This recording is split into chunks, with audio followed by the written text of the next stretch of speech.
All right, Mr. Landry, can you please tell us what you do at this school? I'm the principal at Cruise Lake Central High School. Thank you. Well, it's a great honor to interview you today. Thanks. Sorry. What do you know about student speech and kind of the censorship that goes around in our school? So, what I know is that a court, I don't want to say it was in the 50s, limited student speech within the walls of schools.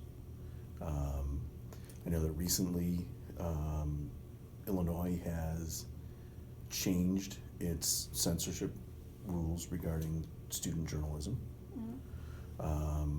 but most of the same rules that apply outside of school are the same inside of school. Do you see any problems that are being faced today with students and how everything kind of gets played out in school? Like with the journalism and like I know a lot of essays and all that, because since our world's always changing, do you see any challenges that do pop up? Not really in an official capacity, no. Now there may be instances where a teacher could say to a student as they're writing an essay, hey, you know what, let's take it this way or take it this way? Is that what you're asking? I mean, it can go either way, because ours is just kind of dealing with, like, should school censorship, like, be a problem, or should it just kind of be, like, eliminated eventually? I don't know, like, exactly. It can go either way, because that's what we're getting with all our different C-SPAN videos. I know it's a little confusing. Yeah, I'm really not actually sure what you're asking. So I'm just like saying, do you see any problems? Like, are there students who kind of fight the fact of school censorship and they're like, I can do whatever I want? Well, there are students who do that, not necessarily with censorship, but just kind of with the social norms that we have. But generally speaking, no one has really brought that aspect of free speech to my attention. Has school censorship, student censorship in schools changed from when you were in high school? No, the same rules applied where you couldn't, basically, you can't demean others, you cannot create a disturbance that would stop the educational process for other kids. Those have been since I was in school. In the last couple of years with regard to journalistic censorship, because there actually was a case that happened where students wanted to publish something and the administration is at a different school district, not ours. The administration said, no, can't do it. So even that, really, we've not had any, I'm not said kill that story or anything along those lines.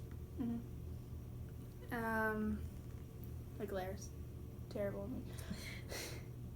Do you feel like with the censorship in our schools, is that going to affect students when they like leave schools? Because I know not a lot of students are going to colleges, so they don't have to apply that rule outside since they're not going to school. Do you feel like it might struggle with some people? I guess a question that I'm going to ask for you is, what are the differences between Second Amendment or First Amendment rights of free speech outside of a school compared to the inside of the school? I feel like outside of school, what I've seen, because I don't like putting my views on a lot of stuff, because I feel bad. I don't need views. What's the difference between what you can do outside of school that you? I see students outside of school, they're more active, they're more like kind of open about what's going on, and I feel like in school, that's not a lot of happening, because I had a lot of my classes where it's like, okay, you can be active, you can do that. People are just kind of sitting by themselves. They can't really speak up their mind because either they feel diminished or they might hurt someone or do something. It's just kind of like we're all kind of bound to a certain place where when we're outside school, we can be like, I don't like this because of that. Here it's just like, I don't like this, and then it's just a little harder for us to get out what we feel. And I just feel like if with journalism and yearbook and all that, I feel like when we put a whole section together, Mm-hmm. we just feel kind of like stuck, and we don't want to like push it too far. But that's the point of journalism. It's you have the freedom to put out what you think or what you see going on, because it's pretty much might be it's your view, but other people might see it that way. Yeah, or they would see it the opposite way, or, Yeah. or be neutral with it. And it's just regardless. very hard for all of us. Where it's like I'm outside and I go to my mom and I can tell her anything and everything. Mm-hmm. But if I'm in school or in some situation, I can't tell anyone about anything, because it's like I say something and then it's either nobody listens or ridiculed, and it's hard. And student speech kind of like plays a little bit of a role in that, because like the freedom of speech is you have the ability to speak what you want. Mm-hmm. And then with school, I feel like kind of gets in the way, because there's a lot of boundaries that you hit with student speech. I'm sorry if I'm a little confusing. No, it's okay. I mean, one of the things that I would say that is a big, difference between student speech in school and not student speech, and the way that I interpret it, and I'm no attorney, is at school you can't say something that would purposefully hurt another person. Mm-hmm. Okay? When you're at home, you could say really whatever you want. But I think that most people understand that they wouldn't want to say something that would be hurtful to somebody else. Do you know what I mean? Like it doesn't fit with our social norms. It really doesn't generally fit the social norms outside of school either. But I think that's kind of one, that's the way that I would loosely interpret it.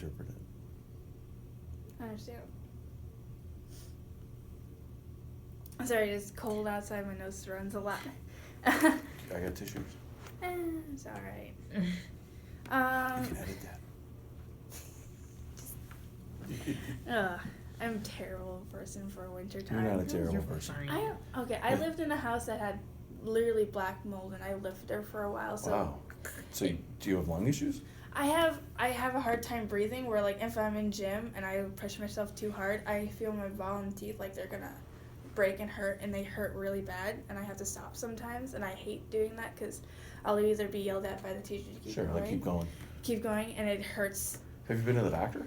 I've told them, and they're just like, they just kind of push it away. I don't. We'll edit all this out. You'll edit They're all like, this out. lungs do that sometimes. Yeah, but you know what? I would actually just kind of be more specific when you go to the doctor next, and then talk about how it, like, A, makes your teeth hurt, Mm-hmm. and then B, that you have trouble catching your breath because, again, no doctor, no lawyer either, for that matter, but I They'll think it's just something probably that, throw the card of, you're too fat, you gotta lose weight. And I'm like, it doesn't have to be me being chubby. It could be a number of other reasons. I don't see you as that, Yeah. but This could be a whole new segment, life advice. Yes. I'm an old guy, got 3 kids, Hey. But I mean, like, number 6 of 11 kids. my so. mom's 12.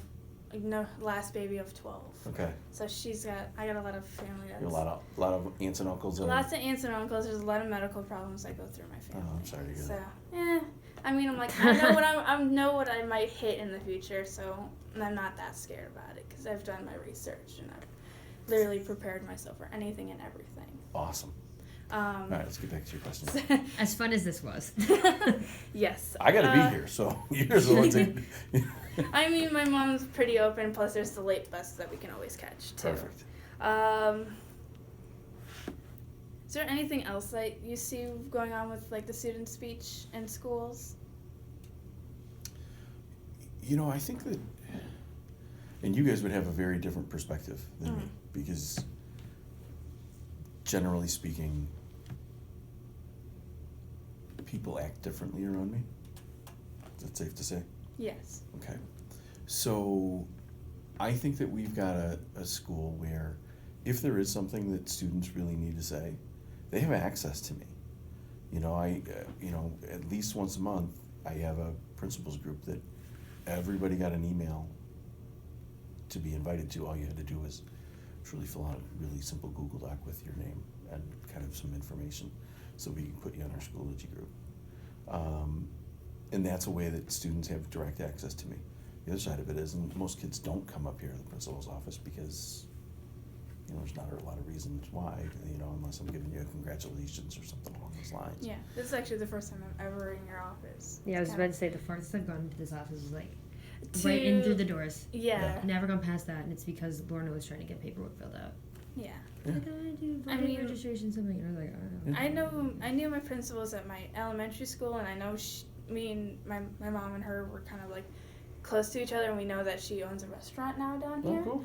And I kind of knew my middle school principal, but I just never really Did got you go to here?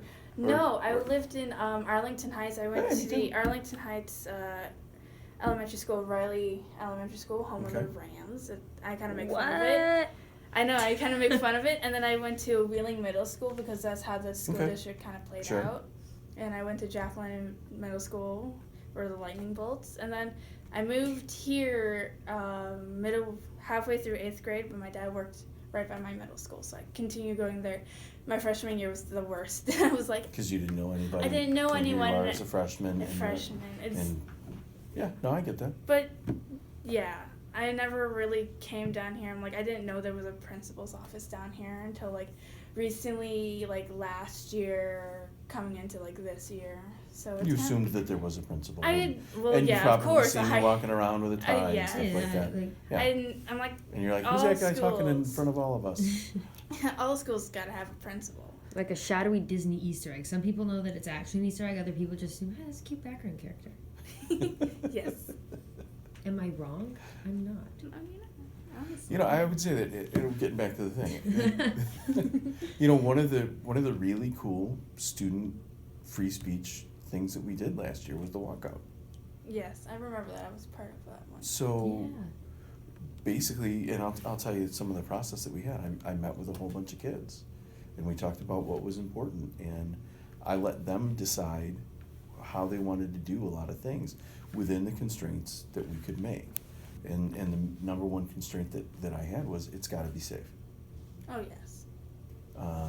And so that was one that some of the kids were like, no, but I want to do this, and I want to do this. And I said, well, we're being told by others that they can't protect us if we go outside. So that's my line in the sand, Mm. because that would be something that, you know, you never want to put a kid in harm's way. Not that I really think that it would have been, but when, you know, when we're told, hey, you know what, we can't protect you if that happens. Okay, well, how can I then be confident that you're protecting at the end of a school day or as school coming in, you know, and just kind of special circumstances, Mm. you know, heightened tension at the time of last year. But that we went all to the field house, and it was student led, and I thought it was really powerful. You know, but that's one of those things where, should there be another situation that comes up that students feel very strongly about, without question, we'll certainly have conversations about it. You know, and then see what we can do. Mhm. Mm-hmm. And do you feel like, with these upcoming years, as everyone's changing, do you feel like student speech is going to be much more powerful, like with how our world's changing with the exception Student of voice. Yeah. Student voice, especially the way that they can vote and the way that they can make their needs known, I think will absolutely change things. You know, one of the things that I'm actually proud of with this school is that we do listen to student voice. Like, when we run the classes that you're taking, we do it based on, oh, we had a number of kids say that they all wanted to take this class. Let's run it. It's not, we will have this class and we will, you know, direct these kids into it. Mhm. So that's, you know, one really kind of universal way that we use student voice, student choice. Do you do that with like the foods and lunchrooms and? So that's a contracted activities? service. Activities, absolutely. I mean, we have an activities director, so that we right now have 55 clubs. I know that there are 2 that are currently in pilot that are like, Mhm. kids want these clubs to happen. Yeah. So when there's a club idea, you know, we do have a process, but the reality is this: if you can get enough kids together that want it, if if you can get an adult that can be there with you, let's go. That kind of pretty much covers as much as we got so far in All right. our in our research, and it's a lot of we have a lot of cases. Like, I think it was like a Tinker and Mulberry. I don't remember. Tinker and something case. Don't look at me. I don't take this class. I know. Again, I'm your But you're like friend on the side. Don't think you're gonna escape that one. I can't remember what. It was Tinker and something. Yeah. I didn't remember the case. And that was the one with the armbands in Vietnam War. Yeah. Because that was where student voice was limited. Yeah, my grandfather and my uncle were all in Vietnam, and they saw all that happening with the armbands and everything. So it made them feel happy that people are like standing up in a way, because like my uncle and my grandfather were kind of forced into it. They didn't really have a full-on choice, which kind of. You mean they were drafted? Yeah, they were drafted. They didn't. It was like kind of stinky for them because they couldn't do what they wanted to do. But Right. I mean, they were very like fun people. My grandfather introduced me to Stephen King's It at age 3, and I love it. I love Stephen King's It.